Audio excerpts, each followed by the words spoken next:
Boa noite a todos. Vamos hoje mais uma vez, na nossa aula de História, e hoje o nosso tema é Grécia Antiga. Vamos lá?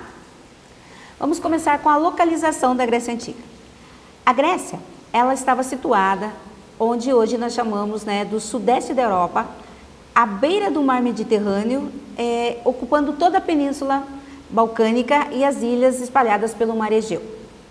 Era um lugar de relevo acidentado, cadeias montanhosas, litoral recortado, e isso tudo possibilitou então o desenvolvimento do comércio marítimo. Para vocês entenderem melhor, na sua frente os gregos tinham uma cadeia de montanhas, nas suas costas eles tinham o mar Mediterrâneo e em sua volta eles tinham um terreno totalmente acidentado, não propício para a agricultura. Por isso que eles vão ser exímios comerciantes marítimos, eles vão se destacar nesse ramo da economia, porque eles não tinham, assim, possibilidade de desenvolver a agricultura, ok? Muito bem, vamos falar sobre a formação do povo grego.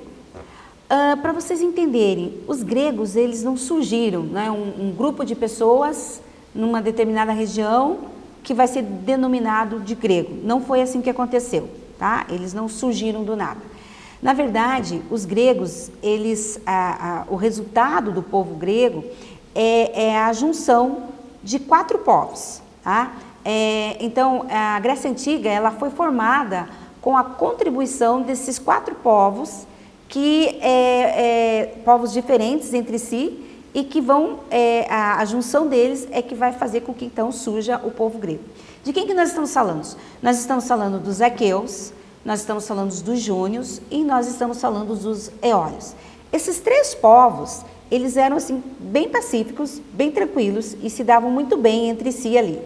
Porém, mais tarde, surge um outro povo chamado dórios. Os dórios, eles eram guerreiros, eles eram extremamente assim agressivos, violentos, e eles vão dominar os outros povos. Eles vão viver juntos, vão conviver juntos, vai haver uma mudança radical em toda a estrutura social, política, econômica, cultural, e a junção desses 4 povos é que vai possibilitar, que vai dar aos outros povos que vão vir, que inclusive vão chegar até a atualidade de hoje. Então, toda essa geração de pessoas que vem depois da formação do povo grego, eles vão receber desses povos um legado, eles vão deixar para a humanidade o seu legado. Assim como os egípcios deixaram, eles também vão deixar um presente para a humanidade, que a gente vai ver aí no decorrer da nossa aula, qual foi esse legado que o povo grego deixou, que veio passando de geração em geração, até chegar aqui na nossa atualidade. Vamos lá então? Vamos falar sobre a estrutura política da Grécia Antiga. Era organizada por cidades-estados. O que é uma cidade-estado? Polis é cidade. O que são essas cidades-estados? São cidades grandes, Elas são autônomas, elas não dependem uma das outras. Imagine aí o estado da Bahia como sendo uma cidade-estado. O estado de São Paulo, outra cidade-estado. Então, uma não depende da outra, pelo contrário, elas guerreavam entre elas, tá? E elas tinham essa autonomia econômica, política. Tá? A forma de governo da Grécia Antiga, a forma de governo deles, era baseado na monarquia, o sistema era monárquico, oligárquico e também tirania. E lá, os espartanos, eles também tinham a monarquia, era uma monarquia assim, já com caráter assim, de guerreiros. Esse regime de Estado, ele era bem centralizado nas mãos do seu governante, do rei, do imperador, Era de uma forma assim, bastante autoritária, bastante tirana, a princípio. Como foi a organização das leis e da justiça na Grécia Antiga? A justiça e a lei, elas surgem junto com a civilização. A lei, ela foi adotada por homens através de Zeus. E daqui a pouco a gente vai falar sobre ele, tá? Solon, ele foi um imperador, e provavelmente foi o primeiro legislador, foi o primeiro a criar as leis gregas. E essas leis eram criadas e discutidas num lugar chamado de Aeropagos. Aeropagos. Uma espécie de tribunal superior, onde havia os inspetores, os mentores, que ficavam lá cuidando dessas leis, né? E é interessante que essas leis, elas não eram escritas, eram orais. Então, tudo que eles discutiam, não havia registro, era só oralmente. Interessante, né? Muito bem. As principais leis criadas na Grécia Antiga foi oikos, que era o direito da família, ágora, que era o direito do comércio, torte, que era o direito penal, e havia 2 direitos específicos: direito público, aonde o cidadão, né, que se considerasse prejudicado pelo Estado, então ele poderia acessar esse direito público, e também o direito privado. O que era esse direito privado? Era um debate jurídico, né, entre 2 ou mais pessoas que quisessem reivindicar seus direitos ou contestar alguma coisa, tá? Então eles recorriam lá ao direito privado. Validade das leis. Abandono da oralidade, então eles, a partir de agora, eles vão deixar a oralidade de lado e as leis, elas vão passar a ser registradas em pedras. As comunidades, elas ganham autonomia, estabilidade e naturalmente elas vão se afastando daquela prática que eles tinham de julgamentos arbitrários, aleatórios, né, sem fundamentos, né? Então as decisões antes das leis escritas, elas eram tomadas de uma forma bastante inconsistente. E o que se vê é que os atenienses, eles vão aprimorar seu ordenamento jurídico, vão definir as condições para validar suas leis e vão deixar de lado, né, os direitos dos ancestrais, de caráter, né, de constitucional, lá, onde a pessoa nascia em determinada origem, então ela estava passiva de não ter que responder. Agora não, agora as coisas vão mudar. Perante a lei, todo mundo vai ser tratado da mesma forma. E eu tenho aqui uma dessas leis. Vamos ver o que a lei diz. As autoridades não têm permissão para usar leis não escritas. Então, toda lei ela tem que ser escrita. Em caso algum, pode ser feita de forma de oratória. Nenhum decreto de conselho de assembleia deve prevalecer sobre uma lei. Não é permitido fazer uma lei para um indivíduo se essa não se estender a todos os demais cidadãos atenienses. E se não for votada também por mais de 6.000 pessoas. E o voto tem que ser secreto. Então, a gente pode observar que houve assim, um grande avanço, né, para a população grega, no sentido assim, de todos terem seus direitos, né, reconhecidos. E eu trouxe uma aqui que fala sobre uma lei que fala sobre o adultério. O adultério era considerado crime em Atenas. A disposição, né, do lado remota, lá do século V a.C., né, como que se dava essa questão aí do crime de adultério. Aquele que for pego em flagrante o adultério, não lhe é lícito continuar vivendo com sua mulher. Então, se o marido fosse pego em adultério, ele não poderia mais continuar com a sua esposa. Se o fizer, será privado dos seus direitos civis. Se ele continuasse vivendo com a sua esposa, ele ia perder os seus direitos civis. Agora, se fosse a mulher que cometesse adultério, não é dado a ela assistir nenhum sacrifício público, nenhum evento público que ela poderia participar. Se ela fizesse, ela poderia sofrer qualquer tipo de castigo, com exceção da morte, né? Ela não poderia, né, no caso, ser castigada à morte, né, por causa disso. Porém, quem aplicava o castigo, ele não sofreria nenhuma punição.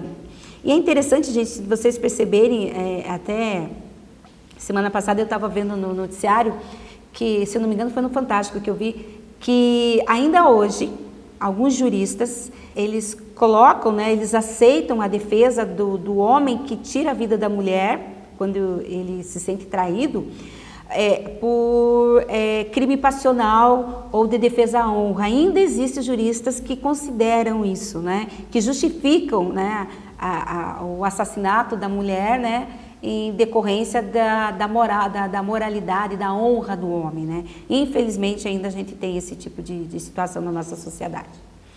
Bom, vamos falar sobre economia.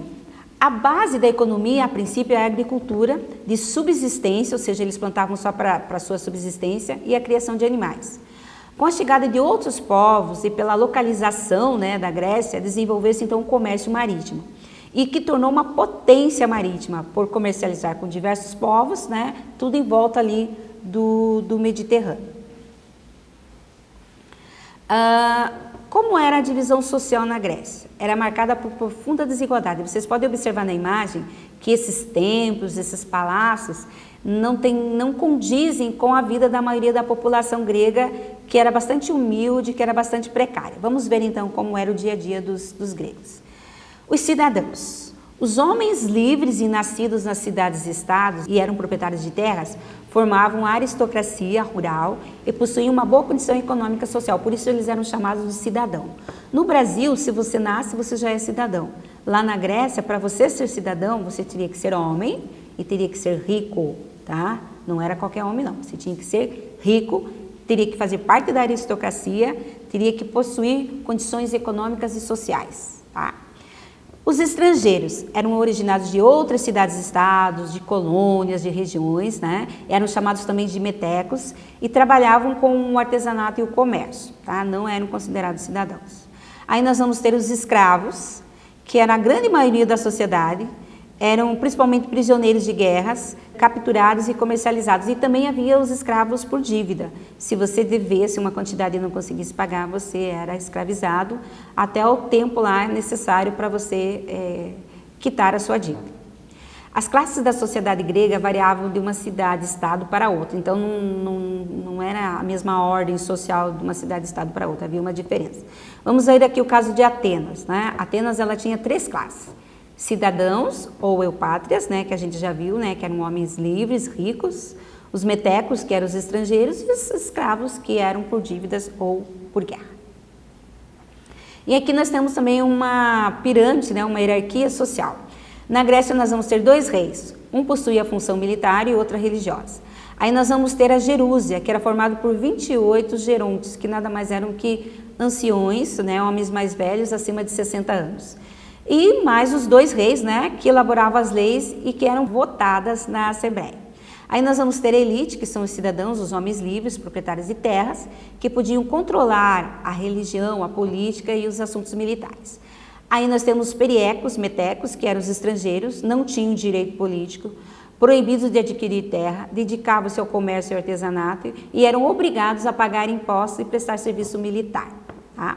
E ilotas, que eram os escravos, prisioneiros de guerra, né, ou por dívidas, né, devedores. Formavam a grande maioria da população, cada cidadão adulto podia manter até 18 escravos, não tinham direito político, assim como as mulheres e as crianças.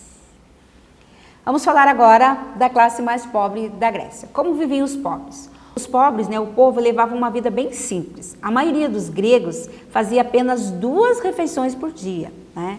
Os gregos, eles não conheciam o açúcar e a maioria deles bebiam uma mistura de vinho com água, tá? Essa era uma bebida mais próxima do que adocicada que vocês possam imaginar.